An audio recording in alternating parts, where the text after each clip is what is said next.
नेसलेल्या साडीमध्ये आणि शिवलेल्या साडीमध्ये जमीन आसमानचा फरक आहे. हे आपल्या क्लायंटने सुद्धा आपल्याला बऱ्याच वेळेला सांगितलेलं आहे. कारण सुरुवातीला असं व्हायचं, नऊवारी साडी शिवून घेतली की म्हणायचे एकच पॅटर्न आहे, मग तो वारंवार आपण घालणार नाही.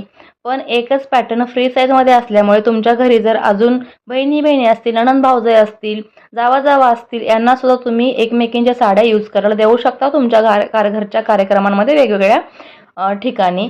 तर साडी, शिवलेली साडी आणि नेसलेली साडी ह्याच्यामध्ये खूप फरक आहे हा मी म्हणेन. आणि तुम्ही जर साडी शिवल्या नसाल तर नक्कीच साडी शिवून एखाद दुसरी ठेवा. आयत्या वेळेला पटकन आपल्याला ही साडी घालता येते, सुंदर लुक आपला तयार करता येतो. महाराष्ट्रीयन लुक म्हणा किंवा नऊवारी लुक म्हणा, खूप सुंदर दिसते ह्याच्यामध्ये नऊवारणार म्हणाल तर. तर आता साडीमध्ये बघा, पदर जो आहे तो मी कटिंग करून घेतलेला आहे. त्यानंतर बाकीचे पार्ट आहेत साडीचे ते कटिंग करते.